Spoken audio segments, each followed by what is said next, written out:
Welcome to यूनानी चश्मा। आज जो है हम जो क़ुव्वत पढ़ेंगे वो है क़ुव्वत शामा यानी सेंस ऑफ स्मेल।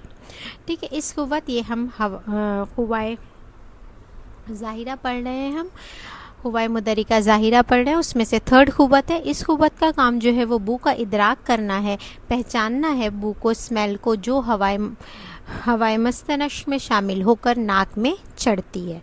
तो क़ुव्वत शामा क्या है? ये वो क़ुव्वत है या वो ताकत है, इंग्लिश में हम फैकल्टी बोलेंगे कि डेट परसीव्स द ओडर, यानी स्मेल को वो परसीव करता है। अब इसका जो आला होगा वो क्या है? क़ुव्वत शामा का आला जो है वो अनफ है।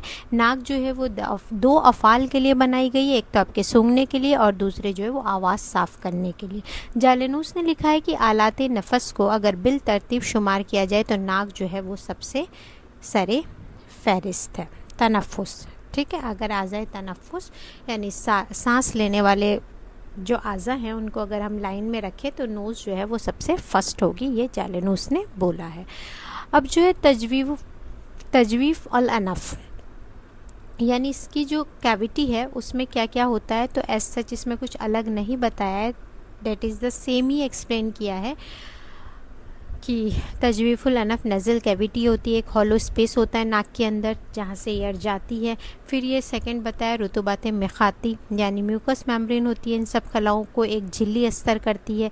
जो म्यूकस मेम्ब्रेन जो मॉइस्ट लाइनिंग होती है इनसाइड द नोज़, उसी को बताया ये क्या करती है, उसके फंक्शंस है कि वो नज़ल कैविटी को जो है मॉइस्ट गीला रखती है, डस्ट पार्टिकल्स को ट्रैक्ट करती है, राइट, इम्प्योरिटीज़ को, और ओडर मॉलिक्यूल्स को, या हम कहेंगे कि एक तरह से सूंघने में जो है वो भी हेल्पफुल है। फिर है असबे शामा यानी ऑल्फैक्टरी नर्व।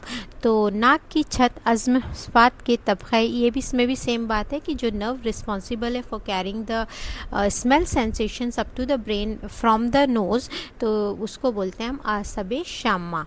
ठीक है, असबे शामा हो जाएगा, और फंक्शन होता है कि स्मेल सिग्नल्स को लेती है और उसको ब्रेन के पास भेजती है, जिससे जो है इदराक होता है।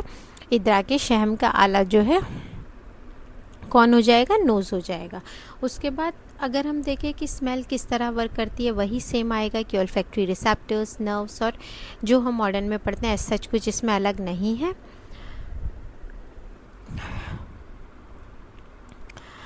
और मुख्तलिफ़ किस्म की बुओं का एहसास आसाब शामा को होता है। फिर ये एहसास जो है शामा तक पहुंचाती है, यानी ऑल्फैक्टरी रिसेप्टर्स, नर्व्स तक, फिर जो है तुके शामा, और फिर हसास आखिर तक पहुंचता है, यानी रिकग्निशन ऑफ फ्रेगरेंस आपको होता है। सबसे पहले जो है सपोज़ परफ्यूम या कोई भी आपने स्मेल ली, नोज़ में गई, ऑल्फैक्टरी रिसेप्टर्स ने लिया उन्हें, फिर नर्व के थ्रू ब्रेन में भेजा और ब्रेन से आपके जो है रिकग्निशन हो गई।